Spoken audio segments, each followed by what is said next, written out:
The other thing I've learned over the last few weeks is that if Fred Willard wants to walk into a movie auditorium and pull out his 78-year-old cock and masturbate, I don't think that's such a bad thing. Given, of course, what tragically happened just a few days later in Colorado, a 78-year-old man gingerly masturbating his own cock, really isn't that such a big deal. Now, of course, we should give him a paper towel, perhaps a moist towelette, something like a cottonelle that's flushable, that of course is friendly to the environment. And there will be needing some type of restrictions on what type of movies he can masturbate in. Obviously, Ice Age 4 probably would not be appropriate, or something like Brave, the kids' movies. But something like this weekend's reboot of Total Recall, with Jessica Booty Biel and Kate Booty Beckinsale, I might join him in the back of the theater and take out my cock too. Speaking of places I'd like to stroke my cock, Chick-fil-A, I like to call it Chick-fil-A, so. How did a Southern chicken fast food franchise become the be-all, end-all in the discussion of gay marriage in this country? Now, the CEO, son of the founder, Dan Cathay, we'll call him Big Dick Dan. Big Dick Dan said some crazy-ass shit a couple weeks ago, which then, of course, kicked into motion a boycott, which then, of course, kicked into motion of people lining up to buy sandwiches, which then kicked into motion people, of course, standing outside and doing the kiss-ins. And I've got no problem with any of that. People have their First Amendment rights. It's a free country, so be it. The person I have the beef with, should I say, is God Almighty himself. Because you see, I'm a recovering Catholic, and what I learned in grammar school from the nuns was to love thy neighbor as thyself, and of course to do unto others as they would unto you. So these good Christian folks who are lining up for hours at a time to purchase a chicken sandwich, their money is going to fund an enterprise, which will then fund another organization, which of course will limit the rights and persecute those for which they do not share the same belief system. That doesn't seem very Christian-like to me.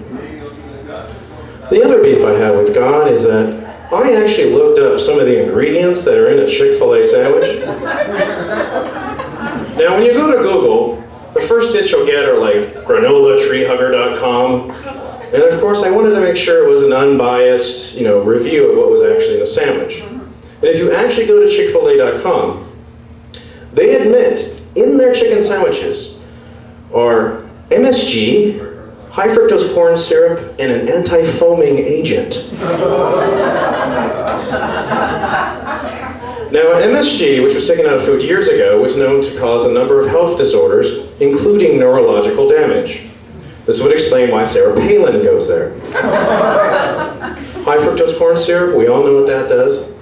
But the anti-foaming agent, I don't know what that is. Is this so that the chicken doesn't foam when it's on the grill? Or it doesn't foam in your mouth when you eat it and you look like a rabid dog? In any case, when Jesus had the loaves of bread and he had a couple of fish and he was trying to feed the 5,000 people, when he multiplied it all out, did he add MSG, high fructose corn syrup, and an anti-foaming agent? I don't think so. What God is literally telling his flock is to come to Chick-fil-A, eat shit, and die.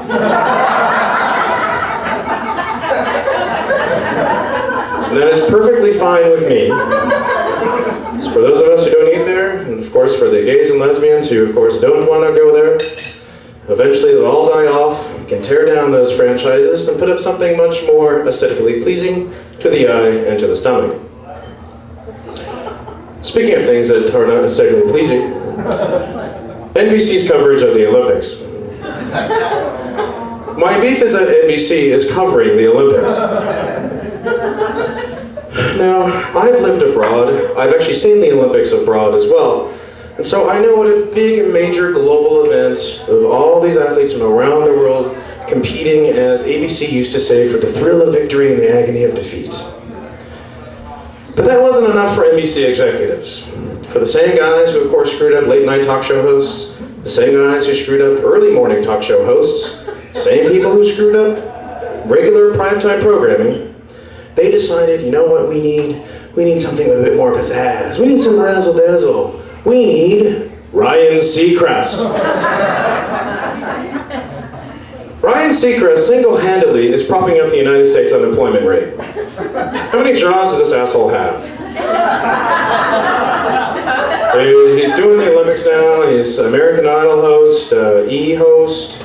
He killed Dick Clark to take over his show. And unfortunately, he has kept us up with the Kardashians. He has got to go. But I do have a saving grace for NBC during the Olympic coverage. We're halfway through the fortnight, and there's a article I read a few weeks before that just might save the Olympic coverage. You see, Hope Solo said that, Hope Solo, the goaltender of the U.S. women's soccer team, and former contestant on ABC's Dancing with the Stars, she said that the Olympic Village is one giant fuckfest.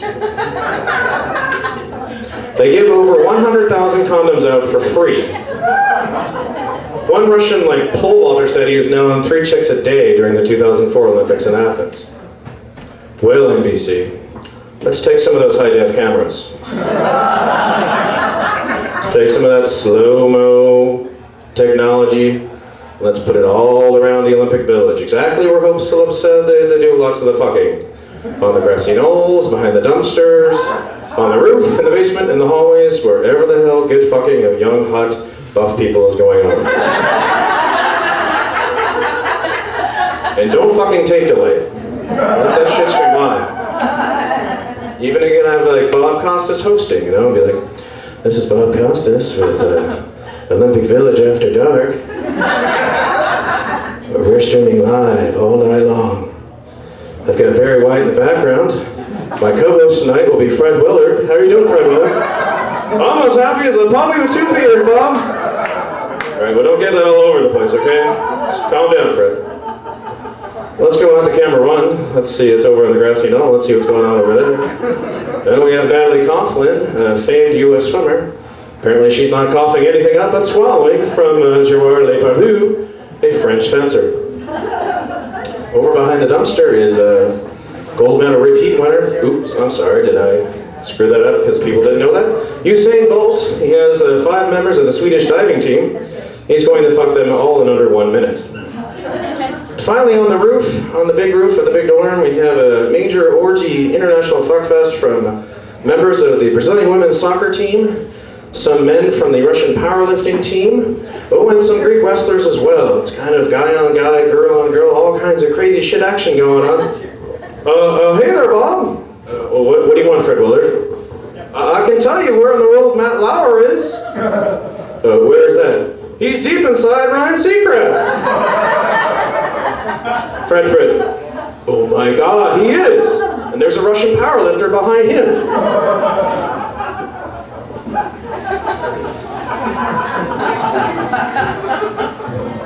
I'm trying to find the comfort level of this crowd.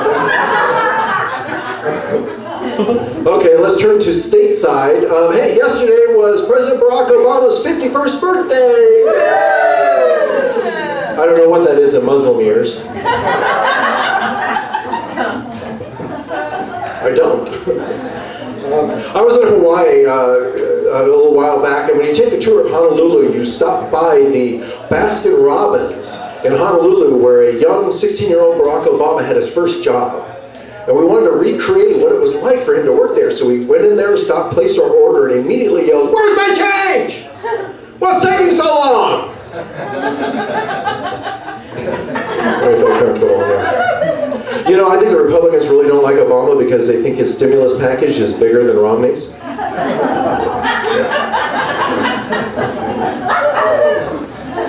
Oh, by the way, the political portion of tonight's program is brought to you by new Uncle Tom's Condoleezza rice. The brown rice with that rich white rice flavor.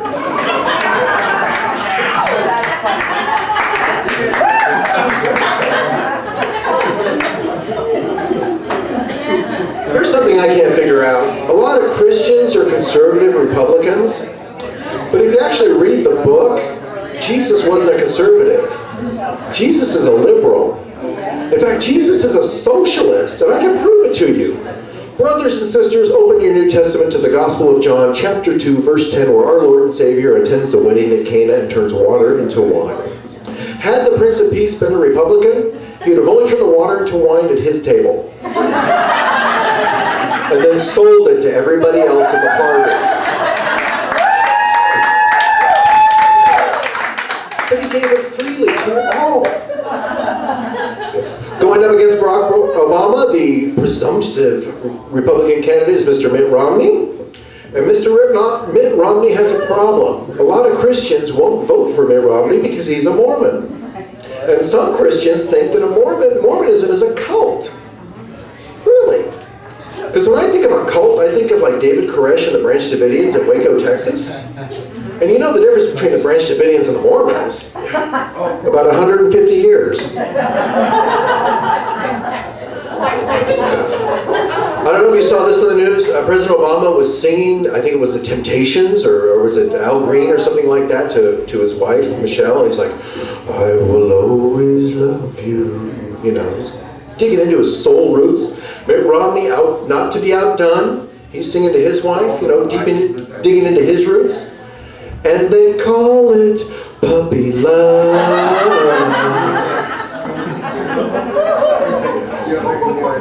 You know, I'm always torn who to vote for every election, and I finally found a foolproof plan who I'm going to vote for.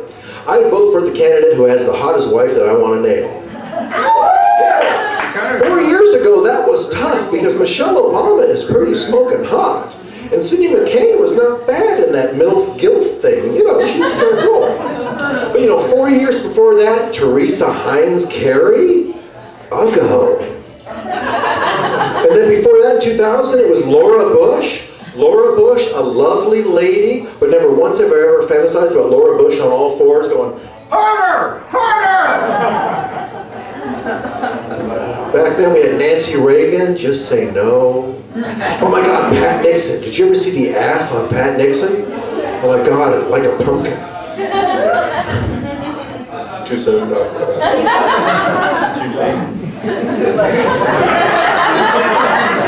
Oh, by the way, how many of you, like me, are being brainwashed by the media? Anybody? No. Well, let me rephrase that. How many of you, like me, are aware you're being brainwashed by the media? I see different hands, yes. Some people believe the media is liberal propaganda aimed at spreading an evil socialist agenda. Actually, if you look at the media is the most capitalistic entity on this planet. The sole purpose of the media is to attract your attention and get you to buy shit you don't need. And they'll try to sell you anything.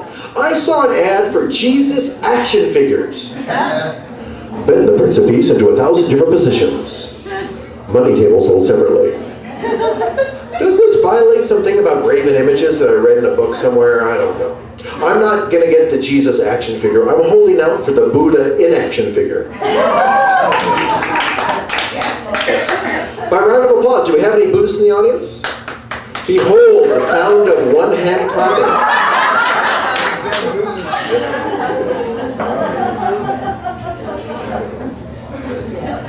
There's a restaurant chain started in Florida called Hooters. I've never been, I'm not going to go. I can understand why young guys would want to go to Hooters, but who would take their family to Hooters? Seriously.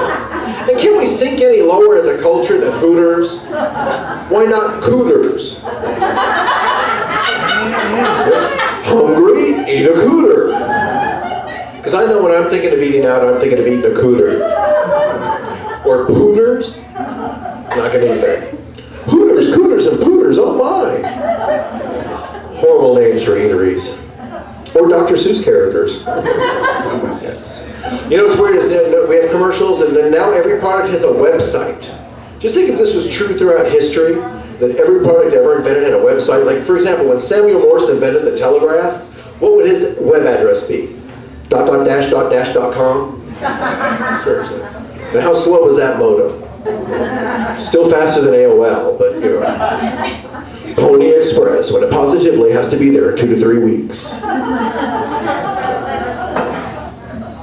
When I win $1 million on the lottery, I have a plan. And my plan is to open a chain of all-night restaurants called Not a Denny's. Because how many times are you driving around midnight going, I want to eat somewhere that is not a Denny's. I don't think I'll be sued, you know. Let's go to side 2. You know, we're fighting a war on drugs, allegedly. Yet every other commercial is for some form of mind-altering pharmaceutical. Yes. It's the happy fun pill. You ever notice they never tell you what the pill's supposed to do? All you know is you pop that purple pill, the clouds part, the sun comes out, the rain stops, the grass grows, Bambi comes out and nibbles on the grass, there's a fucking rainbow in your life. They never tell you what the pill's supposed to do, but they tell you what it might do. Warning, may cause hair loss, psychotic episodes, spontaneous human combustion, or stigmata. With a low risk of sexual side effects. You know, one of the side effects of Viagra is impotence.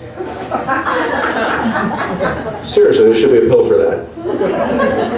I saw an ad where it said, not to be taken by people with chronic diarrhea. I'm not a doctor, but whatever that pill is for, I think we put that issue on the back burner until we get this whole chronic diarrhea thing worked out. Seriously.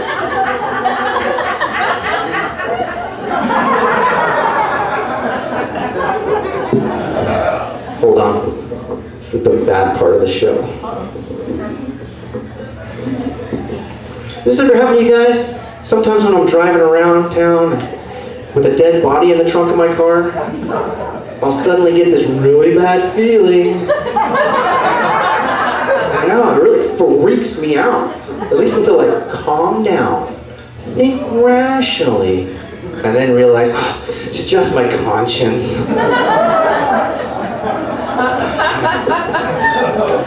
And my friends, yeah, they all think I'm nuts to keep a dead hooker in the trunk of my car. They just can't seem to understand that I'm doing it for the greater good. I mean, no matter how you look at it, that dead hooker is the single most effective way to keep the rest of my bitches in line. Yeah, I know, nobody wants to laugh at that one. Get your claim form. Oh, yeah. Yeah, I was right. Oh, come on, you guys. I could never be a serial killer. Not with my commitment issues.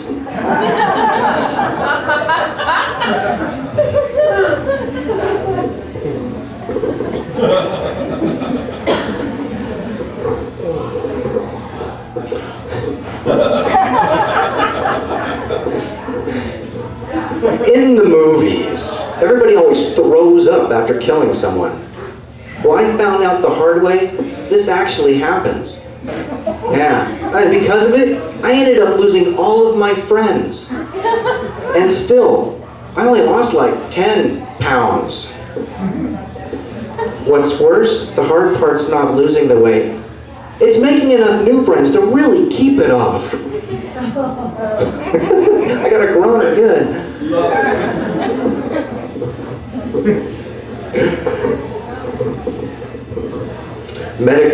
Mental health costs are driving this country to the brink.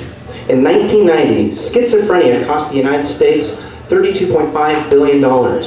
In the year 2030, Alzheimer's will afflict some 7 million Americans and cost Medicare nearly $400 billion. That's like the entire Medicare budget. And I know what you're all thinking too, so I'm just gonna say it. If mental health clinics would just hand out chainsaws, the problem could just solve itself.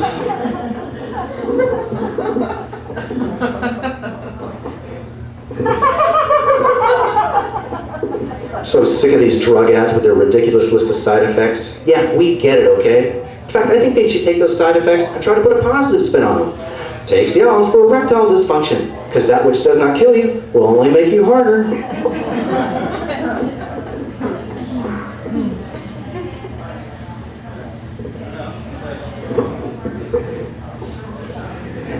Oh man, have you seen these Cinnamon Toast Crunch commercials? They're creepy.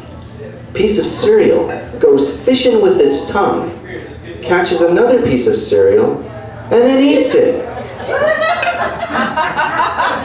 Who Who thinks of cannibalism at breakfast time? I mean, besides cereal, killers.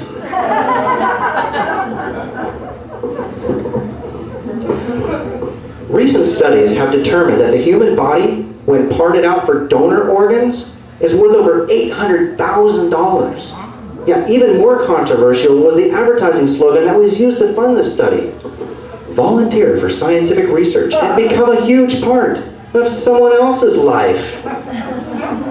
Yeah, so when I first heard about this study, yeah, you better believe that I took to immediate action and started posting all over the internet. And all I can say is thank you, Craigslist, cha-ching.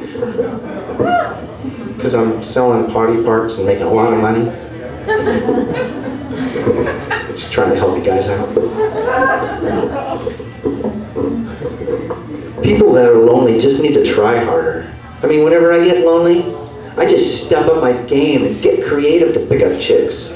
Like just last week when I was really craving some warmth and companionship, I simply drove over to the airport and held up a sign that said, Smith.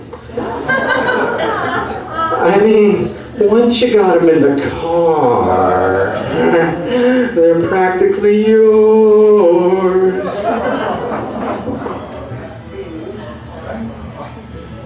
Now, I've been with a lot of girls. Okay.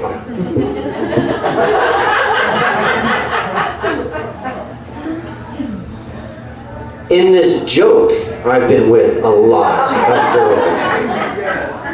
And for some strange reason, they always seem to give me the same pet name. Oh, I can almost imagine hearing them now as they affectionately call out to me. Please, mister. Ah, girl.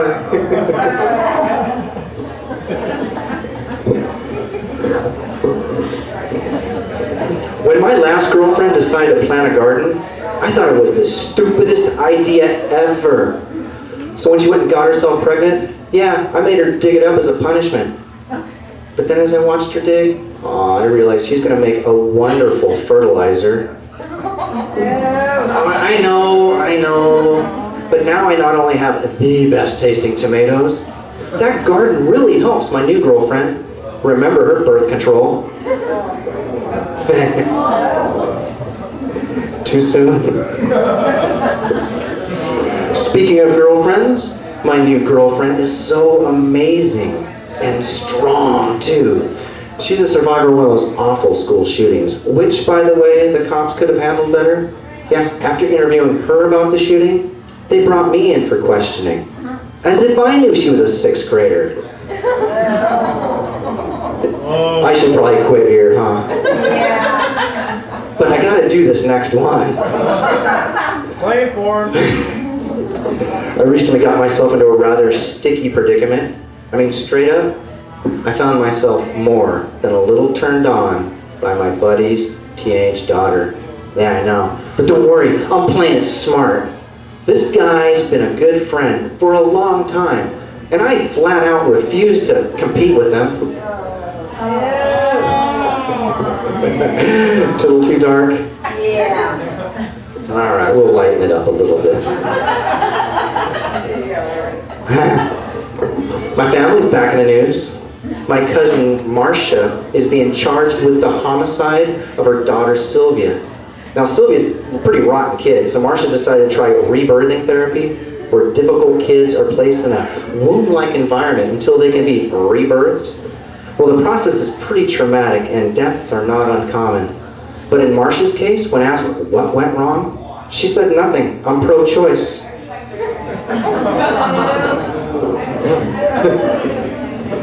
I don't know why people keep saying this about me, but I like babies. Just like I like my martinis. Shaken, not stirred. Wow, I can really cut this crowd down, huh? Let's see, a lighter one? I don't know that I have any. Yeah, no, here we go. This one's not so bad. Any blood donors out here? Not mine. Yeah, of course, Bob. Yeah, I used to be a blood donor, but like everything else, the government ruined it with all their rules and regulations. Yeah, for the longest time, I jumped through their bureaucratic hoops just to be able to do the right thing, give back to the community. But they went too far when they demanded that the blood that I donate be my own. I don't know what's going on with me lately. I mean, of all things, I've been going to these candlelight vigils. Talk about depressing. And the worst part, all the small talk. Did you know the victim? Yeah. How well did you know? Did you know the victim? Yeah, I knew her. How well did you know her? Oh man, I was with her when she died. But she was, she was stabbed to death. Awkward. Someone needs a vigil. Any married folks out here tonight? Yeah, I know you guys are married. You guys are amazing, man. I mean, after 12 years of divorce, my ex won't leave me alone. Yeah, I don't know what world she's living in because she keeps making these outrageous demands. Yeah, every time I see her, it's the same old thing. Feed me, untie me, blah, blah, blah. I hate when my girlfriend asks what I'm thinking. I mean, it just always catches me off guard. I mean, the last time she asked me that, I just blurted out, I was thinking just how different our lives would be if your kids were dead. I know, she took that the wrong way. So then I got all defensive and said, no, not in a creepy way, but in a Christian way, like during the Crusades. Well, believe it or not, that little discussion got me into the Guinness Book of World Records under the category of greatest distance ever specified in a restraining order. Thanks, you guys. That's all I got for you.